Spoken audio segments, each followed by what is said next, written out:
Share किए हैं। Power factor basically एक जनरल लैंग्वेज में कहे तो क्या है, basically cosine of the angle between voltage and current. ठीक है, पावर ट्रायंगल के बारे में ये सब चीज आप लोग जान ही रहे हैं। इन सब चीजों को बहुत ज्यादा एक्सप्लेन करने की जरूरत है नहीं। तो पावर ट्रायंगल क्या होता है हमारा नॉर्मली, इसका जो बेस होता है, बेस कंपोनेंट, इसको हम लोग वी आई कॉस फाइव, इसको हम लोग क्या कहते हैं, एक्टिव पावर। ये ट्रायंगल में दिख रहा होगा O A axis, X axis, ये हमारा V I cos five that is active power. और जो ए बी एक्सिस है वाई डायरेक्शन में, that is reactive power V I sine five. और इन दोनों का जो ओ बी एक्सिस, ठीक है, that is the resultant of O A and A B axis, that is V I called apparent power. Active power को हम लोग रिप्रेजेंट करते हैं किलोवाट, रिएक्टिव पावर को केवीएआर या वीएआर वोल्ट एम्पियर, और एपरेंट पावर को केवीए या वीए। ये सब चीज तो पता ही है आप लोगों को। बेसिकली जो टॉपिक है हमारा पावर फैक्टर करेक्शन, तो ये करेक्शन की जरूरत क्यों पड़ती है, पहला क्वेश्चन तो यही आता है। ठीक है, पावर फैक्टर जो हम लोग कह रहे हैं, ठीक है, active power divided by apparent power या जो भी चीजें हैं, पावर फैक्टर करेक्शन की जरूरत क्यों है, रीजन क्या है, reason for low power factor, पहले ये देखना पड़ेगा हम लोगों को। ठीक है, क्या रीजंस हो सकते हैं, कुछ आप लोग बताइए।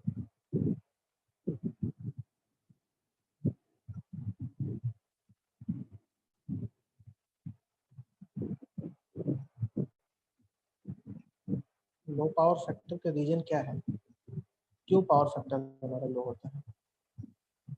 उससे पहले वाले क्लास में भी कुछ बताए थे इससे रिलेटेड। सर वोल्टेज और करंट के बीच ज्यादा लैग आता है फेज में। फिर से बोलिए। सर करंट और वोल्टेज के बीच फेज डिफरेंस ज्यादा आ जाता है। वोल्टेज करंट के बीच फेज डिफरेंस ज्यादा आता है, ठीक है, ऐसा क्यों होता है। क्योंकि सर इंडक्टिव और कैपेसिटिव पार्ट का कंट्रीब्यूशन ज्यादा होता है। इंडक्टिव और कैपेसिटिव पार्ट का कंट्रीब्यूशन ज्यादा होता है, रिएक्टिव पावर सर घट जाता है, इस वजह से लो पावर खराब। इंडक्टिव पार्ट का कंट्रीब्यूशन ज्यादा होगा, उसके कारण लो पावर फैक्टर होगा, यहाँ तक तो समझ में आती है बात, ठीक है, लेकिन कैपेसिटिव के कारण नहीं होगा। कैपेसिटेंस क्या होता है, फेजर डायग्राम अगर याद होगा तो वोल्टेज करंट करता है वोल्टेज से। करंट अगर वोल्टेज को बेस मानते हैं हम लोग रेफरेंस, तो करंट क्या होगा, 90 डिग्री लीड करेगा in case of capacitance. Yes, ठीक है, और इंडक्टेंस में क्या होगा, 90 डिग्री लैग करेगा, यही होता है। तो due to inductive nature of load, ठीक है, due to inductive nature of load हमारा क्या होता है, करंट जो है लैग करता है वोल्टेज से। ठीक है, और ये जो वोल्टेज से करंट लैग करेगा, ये जैसे फेजर डायग्राम देख सकते हैं, ठीक है, ये वोल्टेज का है और ये करंट है। ठीक है, करंट क्या कर रहा है, लैग कर रहा है वोल्टेज को, अगर रेफरेंस एक्सिस हम लोग ले रहे हैं। ये क्यों हो रहा है, due to inductive nature of load. ठीक है, इंडक्टिव करंट है, तो ये जो लैग कर रहा था क्या हुआ, ये फाइव एंगल जो है इसके बीच में, दैट इज कॉस फाइव, यही पावर फैक्टर है हमारा। तो ये पावर फैक्टर हम लोग कह सकते हैं कि लैगिंग पावर फैक्टर है। ठीक है, तो ये पावर फैक्टर हमारा लैग किया due to inductive nature of load, एक रीजन तो ये होता है। ठीक है, जैसा कि लास्ट क्लास में भी एक बार बताए थे, उससे पहले क्लास में, कि इंडक्शन मोटर जो हम लोग यूज करते हैं नॉर्मली इंडस्ट्रीज में, इंडक्शन मोटर क्या है, जितना भी इंडक्शन मोटर हम लोग यूज करते हैं वो हमारा सारा पावर लैग करता है इंडक्शन मोटर के केस में, ठीक है। तो ये जो लैगिंग नेचर ऑफ करंट है इसके कारण पावर फैक्टर हमारा कम होता है due to the use of inductive load, ठीक है, या इंडक्शन मोटर बेसिकली कह सकते हैं, ठीक है। तो ये एक बहुत बड़ा फैक्टर है लो पावर फैक्टर। और क्या है, एक फैक्टर है हमारा लैगिंग रिएक्टिव पावर, ठीक है। लैगिंग रिएक्टिव पावर जो है ये भी काफी रिस्पॉन्सिबल है for low power factor. Reactive power क्या है बेसिकली,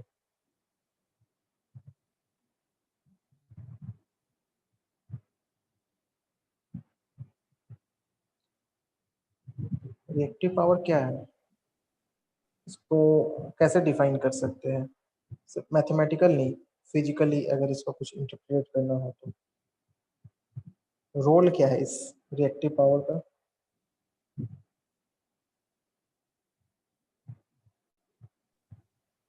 अनयूज पावर होता है। क्या होता है,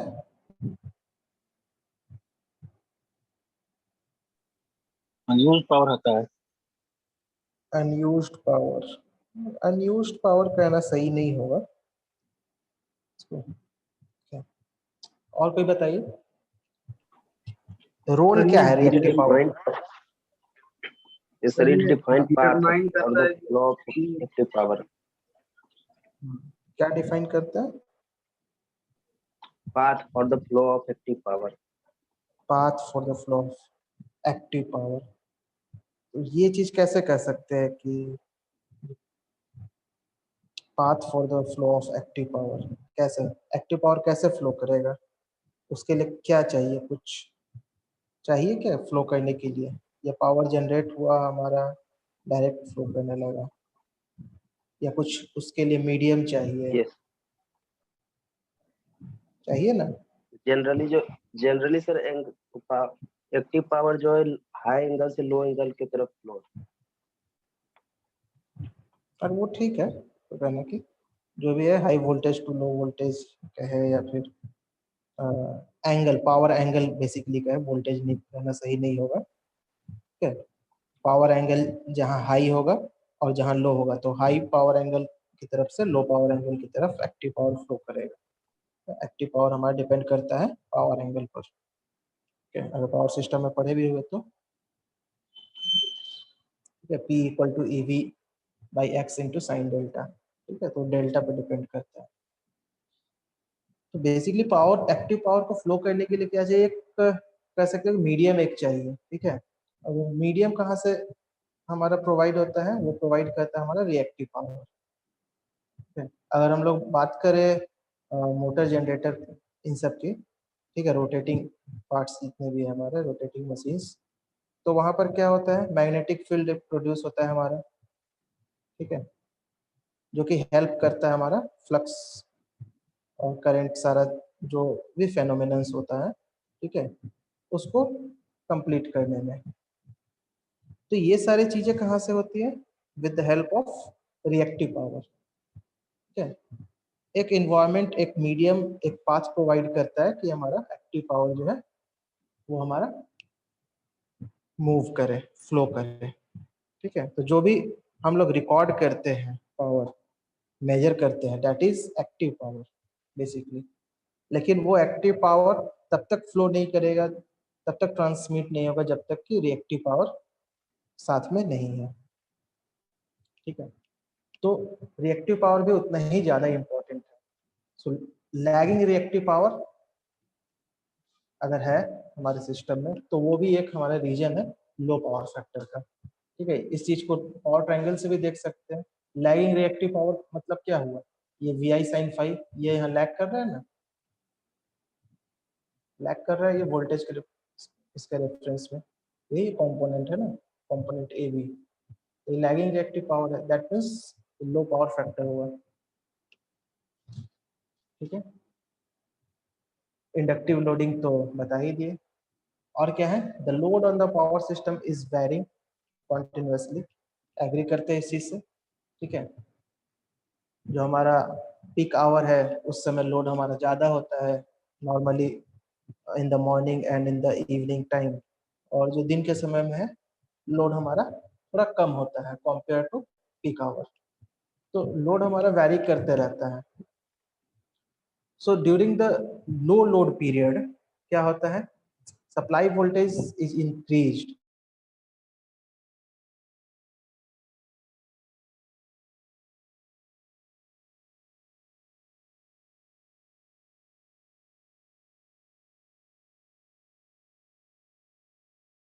अगर हमारा लोड जो है वो कम है तो फिर क्या होगा, अगर लोड हमारा कम है तब क्या होगा, वोल्टेज हमारा इंक्रीज करेगा। ठीक है, अब बहुत ज्यादा अगर लोड हम लोग दे देते हैं तो क्या होता है, वोल्टेज डाउन हो जाता है। ये चीज घर में भी फील करते ही होगे इस चीजों को। ठीक है, ट्रांसफार्मर के ऊपर अगर ज्यादा लोड देंगे तो क्या होगा, ट्रांसफार्मर से कनेक्टेड जितने भी लोड है सब लो वोल्टेज फील करते हैं। ठीक है, लो वोल्टेज लोगों को मिलेगा। तो एक बैलेंस बना के रखने की जरूरत है कि कितना लोड देना है। ठीक है, तो इस ये भी एक हमारा रीजन है लो पावर फैक्टर का। तब बात आती है कि जब पावर फैक्टर हमारा लो हो जा सकता है due to these different reasons, तो उसको अब हम लोगों को इम्प्रूव करना है। ठीक है, तो उसको इम्प्रूव करने के क्या क्या मेथड्स हैं, पावर फैक्टर करेक्शन मेथड्स। ठीक है, पहला मेथड है हमारा स्टैटिक कैपेसिटर का हम लोग यूज करेंगे। स्टैटिक कैपेसिटर को अगर यूज करते हैं तब हम लोग पावर फैक्टर को इम्प्रूव कर सकते हैं। ठीक है, तो नॉर्मली स्टैटिक कैपेसिटर क्या है, बेसिकली कैपेसिटर ही है। ठीक है, अगर ये डायग्राम देखिएगा आप लोग, ये क्या है, हमारा एक लोड है इंडक्टिव नेचर का। ठीक है, आरएल लोड है बेसिकली, बट हाईली इंडक्टिव है, रेजिस्टेंस का वैल्यू कम है, तो ये इंडक्टिव लोड कर सकते हैं। ठीक है, वोल्टेज हमारा रेफरेंस है, ये फेजर डायग्राम अगर देखिएगा फिगर 3, वोल्टेज रेफरेंस है, और ये जो करंट आई फ्लो कर रहा है वो करंट आई यहाँ पर लैग कर रहा है बाई एन एंगल ऑफ φ1। ठीक है, अब हम लोग क्या कर रहे हैं, इस नेटवर्क के साथ एक कैपेसिटेंस को ऐड कर देते हैं। ये एक स्टैटिक कैपेसिटर हम लोगों ने इंट्रोड्यूस किया, कनेक्ट किया इस लोड के साथ। ठीक है, तो ये क्या करेगा, कैपेसिटर कैपेसिटर हमारा कनेक्ट होगा पैरेलली, ये आईसी करंट ड्रॉ कर रहा है सपोज, तो ये करंट आई जो है वो क्या हो गया, that is a combination of I dash plus IC. ठीक है, तो इस कैपेसिटर का क्या नेचर है, करंट जो है कैपेसिटिव करंट आईसी, ये हमारा लीड करेगा वोल्टेज से। ठीक है, जो कि कर रहा है, यहाँ फेज डायग्राम में देख रहे होगे 90 डिग्री लीड कर रहा है IC with reference to voltage. तो रिजल्टेंट वोल्टेज, रिजल्टेंट करंट जो है आई डैश, ये ठीक है, जो पहले आई था अब हो गया आई डैश हमारा रिजल्टेंट करंट। अगर ये, तो ये क्या हो गया हमारा रिजल्टेंट, आई और आईसी इन दोनों का रिजल्टेंट आई डैश। ठीक है, जो कि यहाँ पर होगा, और ये जो एंगल होगा with reference to voltage that is φ2, and this φ2 is less than φ1। ठीक है, due to introduction of this capacitor, तो फाई रिड्यूस कर गया तो क्या हो गया, cos फाई, पावर फैक्टर हमारा इंप्रूव कर गया। ठीक है, तो ये एक हमारा सिंपल मेथड है पावर फैक्टर को इंप्रूव करने के लिए। ठीक है, ये तो एक सिंपल सर्किट था। ठीक है, स्टार और डेल्टा कनेक्टेड सर्किट अगर है तो वहां भी हम लोग इसको यूज कर सकते हैं। ठीक है, तो उसके लिए थोड़ा सर्किट डिफरेंट हो जाएगा, बट पर्पस हमारा यही होगा कि पावर फैक्टर को इंप्रूव करेंगे बाय एडिंग अ कैपेसिटर। ठीक है, दूसरा मेथड हमारा क्या है, use of synchronous condenser. Synchronous condenser क्या होता है, जिसका कि हम लोग यूज कर रहे हैं,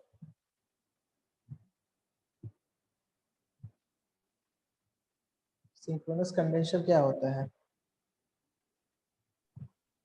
lightly loaded synchronous motor. Slightly loaded synchronous motor. Okay, तो सिंक्रोनस मोटर जब हमारा वर्क करता है अगर ओवर एक्साइटेड कंडीशन में, सिंक्रोनस मोटर के बारे में तो पढ़ी होगे मशीन्स sir. में, yes sir. Under excited, over excited, ठीक है, किस कंडीशन में उसका कैसा होता है बिहेवियर। तो जब सिंक्रोनस मोटर हमारा ओवर एक्साइटेड मोड में रन करता है सिंक्रोनस मोटर, तब क्या होता है, it takes a leading current,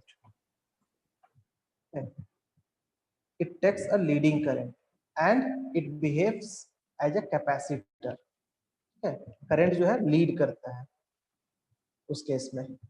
सो हम लोग ओवर एक्साइटेड सिंक्रोनस मोटर को जो कि नो लोड कंडीशन में रन करता है, इसको हम लोग कहते हैं सिंक्रोनस कंडेंसर, ठीक है, और इसको हम लोग यूज कर सकते हैं पावर फैक्टर को इम्प्रूव करने के लिए, ठीक है, क्योंकि अंडर ओवर एक्साइटेड कंडीशन क्या करता है, ये लीडिंग करंट हमको देता है, ठीक है। इस लीडिंग करंट को यूज करके हम लोग रिजल्टेंट करंट क्या हो जाएगा, इंप्रूव करेगा, जैसे कि कैपेसिटर हम लोग यूज कर रहे थे, ठीक है। सेम उसी तरीके से अगर ये फेजर डायग्राम को देखें, ये रेफरेंस वोल्टेज है, ये IL करंट है, इनिशियल करंट जो कि इस मोटर का है, ठीक है, इस लोड में जा रहा था, सॉरी, IL लोड करंट, और ये IM जो है, ये करंट जो कि फ्लो कर रहा है हमारा ये ओवर एक्साइटेड सिंक्रोनस मोटर से, इसके थ्रू IM ये लीडिंग नेचर का है, phase angle φm। So resultant current क्या हो गया, I, ठीक है, the resultant of IM and IL। सो ये करंट I जो है वो लैग कर रहा है with reference to voltage by an angle of phi, and the value of this phi is less than phi L, जो ओरिजिनल हमारा फेज एंगल था। It means the power factor is improved with the introduction of this overexcited synchronous motor, ठीक है। तो ये एक तरीका है हमारा सर इम्प्रूव करने का। हेलो हाँ, सर। बताओ। सर जैसे कि 3 फेज लोड है तो वहां पर तो IL करंट जा रहा है, तो वैसे तो IL वोल्टेज से ज्यादा लैग कर रहा है, फिर तो वही करंट पहुंच रहा है ना। फिर से बताओ। सर यहाँ पर जो 3 फेज लोड में करंट जा रहा है IL, और IL वोल्टेज से ज्यादा लैग कर रहा है, तो करंट तो वही पहुंच रहा है, तो फिर इसमें तो पावर फैक्टर वही रहना चाहिए ना जो पुराना था, मतलब IL।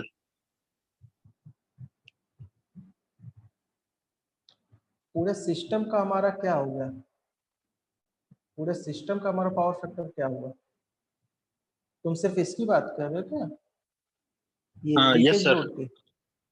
Yes sir. Three phase load को तो हम लोग चेंज नहीं कर सकते ना, जो लोड है सो तो है, ओवरऑल सिस्टम का हमारा पावर फैक्टर पूरा रिड्यूस कर रहे हैं। यहाँ भी क्या कर रहे थे हम, पूरा हमारा जो नेटवर्क इसके साथ यहाँ सोर्स कोई कनेक्टेड होगा, तो ये पूरा नेटवर्क होगा, ठीक है। तो ये जो भी पावर फैक्टर की बात हो रही है पूरे सिस्टम की बात हो रही है, ठीक है। इस लोड को तो हम लोग चेंज नहीं कर सकते, यहाँ अगर इंडक्टिव लोड है तो वो है ही, इसको तो हम लोग चेंज नहीं कर सकते, ठीक है। लेकिन इस लोड के साथ इस सिस्टम में हम लोग क्या चीज ऐड करें, किस कंपोनेंट को ऐड करें, क्या इंट्रोड्यूस करें, सो डेट ये पूरे सिस्टम का हमारा पावर फैक्टर जो है वो लैग नहीं करे, ये हमारा पर्पस है। तो यहाँ जो IL जा रहा है वो तो जाएगा ही, लेकिन ओवरऑल सिस्टम का हमारा करंट क्या हो गया, ये जो I था ये तो हमारा इम्प्रूव कर गया ना इसका जो पावर फैक्टर है, यस सर। ठीक है। तो ये सिर्फ पावर फैक्टर इसकी बात नहीं हो रही है कि IL यहाँ जा रहा था इसके लिए पावर फैक्टर वही रह गया, पावर फैक्टर जब भी बात हो रही है पूरे सिस्टम की बात हो रही है, ठीक है। तो ये हो गए दो मेथड, ये फिगर यहाँ पर शो किए हैं, ठीक है, तुम लोगों को जानकारी के लिए। ये एक स्टैटिक कैपेसिटर का है, ठीक है, नॉर्मली इस तरह से हम लोग यूज करते हैं जो कैपेसिटर, उसका डायग्राम है फिजिकली, और ये सिंक्रोनस कंडेंसर का है। कैपेसिटर अगर ध्यान से देखोगे तो इसके ऊपर में सारा रेटिंग भी लिखा हुआ रहता है, इसका वोल्टेज रेटिंग क्या है, करंट रेटिंग क्या है, सारा कुछ इसमें लिखा रहता है। एक तीसरा तरीका है पावर फैक्टर को इम्प्रूव करने का, that is called phase advancer. Phase advancer क्या होता है?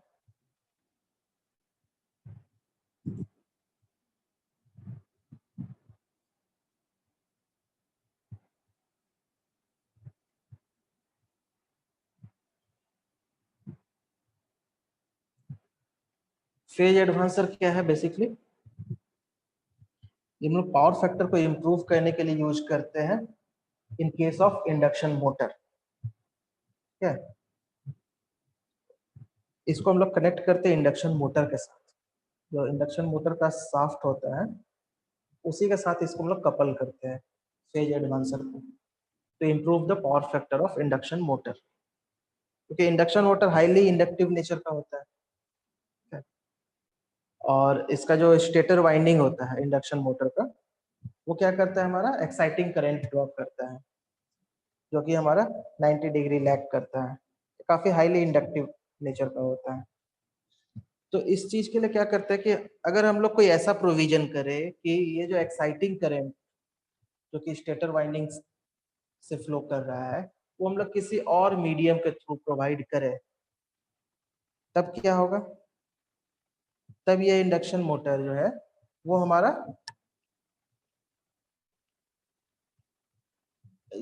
लैगिंग करंट प्रोवाइड नहीं करेगा। ठीक है, तो इस तरह से हमारा जो पावर फैक्टर है वो लैगिंग नेचर का नहीं होगा और वो हमारा इम्प्रूव करेगा। तो इसलिए फेज एडवांसर जो है हम लोग यूज करते हैं, जिसको कि कपल करते हैं इंडक्शन मोटर के साथ। लेकिन इसके साथ थोड़ा सा एक डिसएडवांटेज क्या है कि ये 200 HP के जो भी मोटर्स है, ठीक है, उस कैपेसिटी के उस रेंज के जो भी इंडक्शन मोटर्स होते हैं उसके साथ इसको हम लोग यूज कर सकते हैं। उससे नीचे रेटिंग के इंडक्शन मोटर के साथ अगर यूज करेंगे तो ये इकोनॉमिकल नहीं होगा। ठीक है, तो स्मॉल इंडक्शन मोटर्स के लिए हम लोग ये मेथड यूज नहीं कर पाएंगे फेज एडवांसर का। फॉर द लार्ज मोटर जो कि इंडस्ट्रीज में यूज करते हैं वहां पर हम लोग इसका यूज करते हैं। ठीक है, तो अब आता है हमारा नेक्स्ट इसमें केवीआर कैलकुलेशन। कैलकुलेट कैसे करेंगे हम लोग केवीआर का वैल्यू, ये भी चीज पढ़ा ही हुआ होगा लोगों का। ठीक है, केवीआर कैलकुलेट करने का क्या है सिंपल सा तरीका, फर्स्ट ईयर में भी पढ़े होंगे। ये फेजर डायग्राम देख करके याद आ रहा है कुछ? V into I into sin phi। Initially क्या है हमारा, ये किलोवाट एक्टिव पावर का है, रेफरेंस लाइन जो है वो है। इनिशियली एंगल कितना है, φ1। ठीक है, तो ये कितना हो गया, एपरेंट पावर kVA1, और ये रिएक्टिव पावर कितना हो गया kVAR1। ठीक है, जब फेज एंगल हमारा φ1 है, पावर फैक्टर cos φ1। उसके बाद हम लोग क्या किए, सपोज एक कैपेसिटर हम लोग लगाए और उसके बाद इसके पावर फैक्टर को इम्प्रूव किए कैपेसिटर लगा करके, तब कितना हो गया, कैपेसिटर लगाएंगे तो क्या होगा, ये 90 डिग्री लीडिंग है करंट IC, तब रिजल्टेंट करंट क्या हो गया, ये अब हो गया I डैश।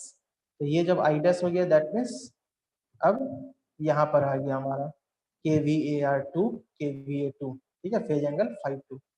तो पावर फैक्टर रिएक्टिव पावर जो हमारा kVAR1 था अब हो गया हमारा kVAR2। तो रिएक्टिव पावर हमारा और कम हो गया। ठीक है, तो इस तरह से क्या हो गया, हमारा पावर फैक्टर इंप्रूव कर गया यहाँ पर। तो ये कैलकुलेशन हम लोग सिंपल कर सकते हैं, मैथमेटिक्स से सिंपल। ठीक है, KVAR का कैलकुलेशन करने के लिए। वही चीज को यहाँ पर दिखाया गया है। नेक्स्ट, ये जो हमारा फेजर डायग्राम था, यहाँ से हम लोग निकाल सकते हैं ना simple, I dash sin phi 2 equal to how much, I into sin phi 1 minus IC, ठीक है। I dash sin phi 2 कौन सा हो गया, I dash sin phi 2, ये this is equal to how much, ये इतना दूर, ये पूरा I into sin phi 1, ठीक है, minus of IC, opposite direction में वही चीज लिखा हुआ है। तो IC यहाँ से हम लोग निकाल सकते हैं, ठीक है। और IC का वैल्यू अगर पता है तो हम लोग ये भी निकाल सकते हैं कि कैपेसिटेंस का वैल्यू क्या होगा, capacitance of capacitor to improve the power factor. तो कैपेसिटेंस हम लोग लगाए हैं पैरेलली, उसका वैल्यू क्या होगा, कैपेसिटेंस का IC divided by omega V, ठीक है। वोल्टेज पता है, IC का वैल्यू यहाँ से अगर निकाल लेंगे तो कैपेसिटेंस का वैल्यू निकल जाएगा हमारा वहां से। और कैपेसिटेंस का वैल्यू एक हमारा पता चल गया कि कितना कैपेसिटर लगाना पड़ेगा पावर फैक्टर को इम्प्रूव करने के लिए। और उसके बाद हम लोग निकाल सकते हैं KVAR, कितना इम्प्रूव किया, ठीक है। तो ये इस फेजर डायग्राम से अगर हम लोग देखें तो leading KVAR supplied by power factor correction equipment is BC, यही हमारा इम्प्रूव किया, यही पोर्शन था ना, पहले AB था, अब ये हो गया AC, इम्प्रूव कर गया हमारा, ये इतना हमारा रिड्यूस, इतना हमारा कम हो गया KVAR का value. So BC equal to AB minus AC and that is equal to KVAR 1 minus KVAR 2। तो सिंपल मैथमेटिक्स लगा करके इसको सिर्फ लिखा हुआ है in the form of time. तो यहाँ से हम लोग निकाल सकते हैं कि कितना हमारा पावर फैक्टर इम्प्रूव किया, ठीक है। तो कुछ सिंपल न्यूमेरिकल्स भी इसके आधार पर कभी कभी एग्जाम्स वगैरह में आते हैं, ठीक है। तो सारा पैरामीटर्स अगर दिया होगा तो वहां से अगर निकालना है कि कितना पावर फैक्टर इम्प्रूव किया हमारा, या क्या कैपेसिटेंस का वैल्यू होगा, so that power factor will be improve from this to this, ठीक है। तो ये सारे मैथमेटिक्स को यूज करके सिंपली निकाल सकते हैं, वहाँ पर कैलकुलेट कर सकते हैं, ये कोई बड़ी चीज नहीं है। और तुम लोग शायद किए भी होगे इस चीजों को, ठीक है। तो ये था हमारा पावर फैक्टर करेक्शन करने के डिफरेंट मेथड्स और KVAR का कैलकुलेशन।